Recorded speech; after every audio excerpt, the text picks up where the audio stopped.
Rio Grande do Sul ainda contabiliza os estragos, as perdas e as mortes causadas pelo ciclone extratropical que atingiu o estado entre a noite da última quinta-feira, dia 15 de junho, e a sexta. Ruas viraram rios e as casas ficaram ilhadas. O ciclone extratropical atingiu 41 municípios gaúchos e deixou quase 3.000 pessoas desabrigadas ou desalojadas. Segundo a Defesa Civil, os desaparecidos podem estar soterrados ou em hospitais, ainda sem contato com a família. Também há pontos de bloqueio em rodovias. Ventos de mais de 100 km por hora e volumes de chuva históricos atingiram o estado. Em 24 horas, foram registrados 209 milímetros de chuva na estação de Campo Bom do Instituto Nacional de Meteorologia, o INMET. Esse é o maior volume de chuva para um dia do mês de junho desde 1961. Na tarde da terça-feira, 20 de junho, quando estamos gravando esse episódio, a Defesa Civil Estadual contabiliza 15 mortes. Mais de 13.000 gaúchos permanecem fora de suas casas em função do ciclone. O ciclone atingiu principalmente o litoral norte, a Grande Porto Alegre e o Vale dos Sinos. Caraá e Maquiné foram os municípios mais afetados. A casa de madeira, localizada na comunidade de Alto Rio dos Sinos, foi arrastada pela força da chuva. Uma moradora conseguiu captar esse momento. 3 pessoas da mesma família estavam dentro da casa, 2 avós e uma neta adolescente. O temporal que atingiu Caraá, no litoral norte gaúcho, é considerado o maior desastre da história do município. Com tanta chuva, o Arroio do Carvalho, que marca o limite entre Caraá e Santo Antônio da Patrulha, transbordou. É a maior cheia do córrego, pelo menos dos últimos 46 anos. Em entrevista ao programa Balanço Geral, da TV Record, o governador Eduardo Leite falou sobre os impactos do ciclone. Leite afirmou que o sistema de mensagens da Defesa Civil enviou um alerta por mensagem SMS na noite da quinta-feira e ponderou que eventos climáticos extremos como esse são difíceis de se prever com muita antecedência. No entanto, o governador reconheceu a necessidade de se aprimorar o sistema para evitar que as próximas ocorrências climáticas tenham um impacto tão grande no Rio Grande do Sul. Havia aí uma previsão de que a região nordeste sofreria com chuvas de alta intensidade por conta do ciclone extratropical que ia se formando. Agora, claro, essas formações elas são apuradas não com tanta antecedência, né? Então é importante a gente conseguir ter as pessoas acessando essas informações e o trabalho da imprensa que também nos ajuda a levar esse conteúdo rapidamente para as pessoas. Acho que há sempre espaço para a gente poder aprimorar e melhorar os sistemas, né? E a gente está sempre buscando isso, atualizar sistemas, softwares, as nossas plataformas, para que a gente possa utilizar o que a tecnologia nos proporciona para melhor interação com a população, levar esse conteúdo e poder proteger vidas, portanto, em função dessas situações adversas que acontecem. Agora, é claro, a gente não tem nunca assim a clareza absoluta sobre onde que o rio vai efetivamente, a gente faz mapeamento de situações de risco, há uma análise, mas eventualmente, né, acaba fugindo aí a capacidade de apurar que numa situação extrema de chuvas fora do esperado, foram mais de 300 milímetros em alguns pontos, em poucas horas, é muito mais do que a chuva de um mês inteiro, num período muito curto, e isso eventualmente acaba gerando situações inesperadas em pontos específicos, né? Especialmente nessas cidades que estão à margem de rios, que acabam não respeitando o leito do próprio rio, né? A água, com a força absurda que tem, vai arrastando tudo que tem pelo caminho, e não respeita, inclusive, a margem do rio. Se você olhar as imagens aéreas, você vai ver exatamente isso, né? Onde o rio faz alguns contornos, a água não quer saber daquilo, ela vai passando por cima de tudo, né? Chama atenção o número de mortes, maior do que em ciclones anteriores que atingiram o estado, como o ciclone subtropical de 2008, que deixou 2 pessoas mortas, ou o ciclone Iaquecã, do ano passado, que causou uma morte. Para entender por que esse episódio da semana passada causou tantas mortes e destruição e o que pode ser feito para evitar que futuros eventos climáticos causem um estrago tão grande, o Direto ao Ponto conversa agora com a doutora em Qualidade Ambiental Daniele Martins. Ela é professora do pós-graduação em Qualidade Ambiental da Universidade Fevale e coordena o Laboratório de Vulnerabilidades, Riscos e Sociedade, o LAVURS, da mesma universidade.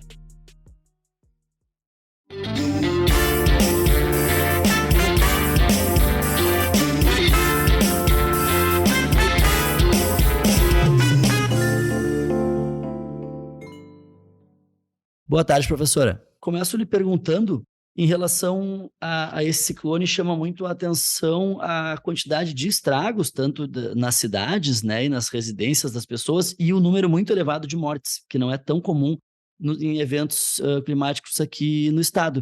Eu queria que a senhora, que elementos que a senhora pode elencar, né, que contribuíram, enfim, para que tivesse um estrago tão grande, um impacto tão relevante esse ciclone. Bom, ele é um evento que tem uma magnitude muito grande, né, Matheus? A gente percebe que ele se estendeu por uma área muito grande do território, né? Obviamente, tem algumas questões que envolveriam uma análise de um climatologista, e não é o ponto que eu vou fazer aqui com vocês a minha fala, né? Mas o que a gente percebe é, de fato, um evento que tem uma dimensão muito grande, né? E que se abateu por muitos municípios ao mesmo tempo, com volume de chuva bem expressivo, né? Então, foi um somatório aí de questões, obviamente, né? Que nos indicam e que, claro, esse evento está acontecendo ainda, né? A gente ainda está vivendo o desastre, embora o ciclone tenha passado na sexta-feira. A gente ainda está tendo casas que estão sendo atingidas pelas inundações dos rios, né? Mas muitas questões ainda vão ter que ser analisadas a partir deste evento, né? Mas o que chama a atenção, de fato, é a quantidade de municípios, né, que foram atingidos ao mesmo momento. E aí, claro, fatores territoriais, como onde estão muitas dessas residências, né, a forma como nós, sociedade, estamos preparados também para perceber que um evento começa, né, a se tornar um aspecto preocupante, que talvez a gente precise se mover, né? Então, são vários elementos que, com certeza, vão ser estudados a partir desse evento para a gente poder chegar a uma conclusão mais precisa, né? Mas, sem sombra de dúvidas, foi um volume de chuvas expressivo, né? Isso todos os climatologistas apontam, os dados que a gente tem observado apontam, né? Um volume de chuvas muito alto por um período de tempo muito curto, né? Certo. A senhora citou a questão de ter tido uma abrangência grande no estado, mas não sei se talvez as características dos locais mais atingidos, as cidades que tiveram mais mortes, por exemplo, foram Caraá e Maquiné, que são cidades em áreas de difícil acesso. Esse tipo de característica geográfica dos lugares mais atingidos pode ser também um desses elementos? Com certeza, porque num desastre a gente avalia vários aspectos, né? A gente considera questões de uso e ocupação do solo, que seria a forma como a gente se distribui no território, né? Então, onde estão as casas, que tipo de declividade, se está próximo de rio, se não está. Então, as questões de relevo, elas são importantes a serem consideradas, né? A gente também leva em consideração a própria comunicação do evento, né? Então, o quanto também as pessoas são avisadas anteriormente, né, sobre algo que está por vir. No caso em especial das nossas regiões que estão mais nas nascentes dos sinos e que, né, são os municípios que tu falaste que houve mais mortes, né? A gente tem uma região ali com um relevo com muita declividade, né? Onde o rio ele ganha velocidade, né? Quando a gente tem um volume de chuvas expressivo. Então, esses elementos todos devem ser analisados, né? E o grande problema de volumes de chuvas expressivos no rio é que ele gera essa enxurrada, né? Essa enxurrada brusca, e essa velocidade que é o que causa mortes, né? A velocidade da água dos rios. Então, o relevo, sem sombra de dúvidas, é um fator. Tanto é que na determinação de áreas de risco no Brasil, né, a gente tem esses mapeamentos hoje que são realizados pelo CPRM, que é o Serviço Geológico do Brasil, né? E um dos fatores que é levado em consideração é a questão da declividade, né, do quanto esses locais, então, eles têm uma ameaça natural, né? Então, a gente fala sobre isso, né, Matheus, há muito tempo, né, quando a gente olha a legislação ambiental no Brasil, nós temos desde a década de 60 o Código Florestal já apontando que nós não devemos ter atividades humanas, né, em áreas muito declivosas, né, não devemos ter atividades humanas em várzeas de rios, em áreas, né, onde a gente entende que vai haver um extravasamento das águas do rio quando chover muito. Então, a legislação indica isso porque são áreas que têm uma fragilidade natural e que se houver uma chuva muito intensa nessas áreas e não houver pessoas, a gente vai ter só o fenômeno sendo desencadeado ali, como é o caso de um deslizamento, né? O grande problema é quando a gente tem pessoas nessas áreas, né? Porque o deslizamento vai acontecer pela característica natural, por exemplo, das encostas, né?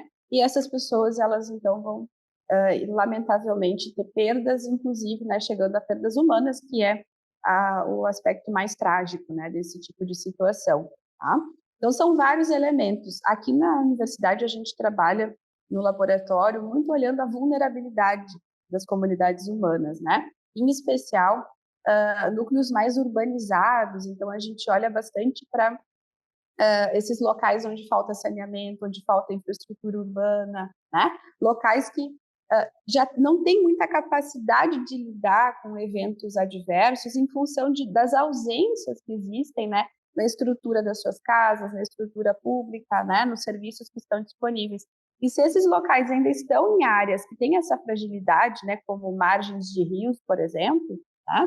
Então ali a gente sabe que são áreas de muito alto risco e que em eventos como esse que a gente está observando agora, né, as perdas vão ser importantes, tá? Certo. Então a gente tem aspectos que são naturais, né? E que, portanto, a gente não controla, né, diretamente. E tem outros aspectos que são mais da atividade humana, como essa questão da ocupação de áreas, e são áreas que muitas vezes até a legislação limita, né, essa ocupação, mas ela continua acontecendo, enfim, por diversos fatores. A partir como a senhora falou, a gente vai ter tempo ainda para aprender bastante coisa com o resultado desse ciclone. Mas, assim, num primeiro momento, o que a gente pode apontar, professora, de que sejam medidas ou ações que possam ser feitas enquanto sociedade e poder público para mitigar, porque provavelmente vai ter outros ciclones no estado, né? E o que pode ser feito para que a gente não tenha 13, 14 ou como esse, 15 mortes até o momento, né? Sim, a gente precisa, num primeiro momento, falar mais sobre isso, né? Como sociedade civil, a gente precisa priorizar esse tema nas políticas públicas. Nós temos já algumas legislações no Brasil que orientam, né? Inclusive acordos internacionais que nós também compactuamos, como é o caso das questões climáticas, né? Das mudanças climáticas, mas a gente precisa ampliar fortemente a discussão sobre esse tema a sociedade de um modo geral, né? As pessoas precisam estar mais adaptadas e preparadas a lidar com essas situações, porque este evento em especial foi né? Mas independente se é motivado por mudança climática ou não, eventos extremos sempre vêm gerando um acumulado de perdas, né? Que são perdas materiais importantes, e que isso também não deixa a sociedade avançar, né? Porque se você tem municípios que têm que empregar um recurso muito alto para recuperação, que anualmente acontece, né? Nós trabalhamos em áreas que tem comunidades que 2 ou 3 vezes por ano acabam sendo prejudicadas pelas cheias, né? Independente de um evento mais extremo como esse que a gente observou. Então, a gente precisa ampliar a discussão sobre esse tema, as pessoas precisam ser melhor preparadas para observar as questões climáticas, né? As pessoas conhecem o seu território, as comunidades sabem, né, que quando o rio está subindo, dependendo do volume de chuvas, eles já precisam começar a se articular para sair das suas casas, mas ainda assim, né, a gente não tem um grau de discussão sobre esse tema a nível social que nos protege, que nos dá uma sensação de autoproteção, né? Então as pessoas precisam estar melhor preparadas sobre isso, nós precisamos de oficinas, cursos com a população, né? A gente precisa Isso no nível mais comunitário, né? A gente precisa num outro nível também que envolve um maior investimento de recursos de um modo geral, né? Recursos a nível municipal, federal, estadual, recursos nas defesas civis, para as defesas civis também contarem com mais estrutura para lidar com essas situações, né? E quando eu falo em recursos, eu falo de recursos financeiros mesmo, né? Fomentando melhor estrutura e mais equipes, né? A gente precisa que esse tema ele seja pauta da educação escolar, né? A gente precisa que as crianças elas cresçam já sabendo que existem locais que a gente vai ter um maior risco se a gente circular, se a gente edificar, né? Se a gente impermeabilizar o solo, como a gente tem visto nas últimas décadas, o modelo de construção, né, das cidades com muita impermeabilização, e isso facilita com que a gente tenha mais situações de inundação, tá? Então, é um tema que precisa ser melhor priorizado. E quando eu trago isso, não é querendo indicar culpados para este momento ou para qualquer outro, mas sim para alertar sobre a necessidade de nós discutirmos mais sobre a nossa relação humana com os locais, em especial, mais frágeis, né, e locais que a natureza nos coloca um limite, né, porque o modelo como nós nos desenvolvemos nas cidades não é um modelo que vem dando certo do ponto de vista de qualidade ambiental, do ponto de vista de proteção e que possibilita as nossas atividades, né, porque a cada evento climático a gente vê as atividades humanas sendo interrompidas, né. Quando a gente for analisar esse evento de agora, a gente vai ver os custos, né, deste evento para a bacia, para o Estado, e a gente vai ver que, sem sombra de dúvidas, a gente tem uma interrupção no desenvolvimento a cada evento como esse que a gente pode presenciar, né? Então, eu poderia elencar esses aspectos e fechando, né, a sugestão sobre de que modo nós podemos nos preparar melhor. Também a gente precisa de mais investimento em pesquisa, né, na ciência, para a gente melhorar os mapeamentos, né, para a gente melhorar o monitoramento climático, para poder emitir alertas mais precisos, né? A gente precisa de mais investimento em ciência para que as universidades, enfim, a pesquisa possa contribuir com mais dados para tanto empoderar, né, os tomadores de decisão, as prefeituras, as defesas civis, quanto também para levar essas informações para a sociedade, né? Então, traria como algumas recomendações, obviamente sabendo que a gente está falando de um tema muito complexo e que exige, né, que a gente tenha um diálogo entre várias áreas do conhecimento e diversos saberes, né? Saberes comunitários, saberes de quem toma a decisão, com também o saber científico, né? Perfeito. Muito obrigado pela tua atenção, professora. E esperamos poder contar com a senhora numa próxima. Eu que agradeço, e o recado que eu gostaria de deixar no final de toda essa conversa é de que a gente possa olhar, né, para todos os que estão precisando de amparo agora, e em especial pensando que essas famílias vão ter que reconstruir suas vidas, né? Então, todos nós que tenhamos condições de apoiá-los, né, que possamos ver de que modo, né, cada um pode auxiliar na recuperação, né, porque um desastre deixa marcas que são para a sociedade toda, né?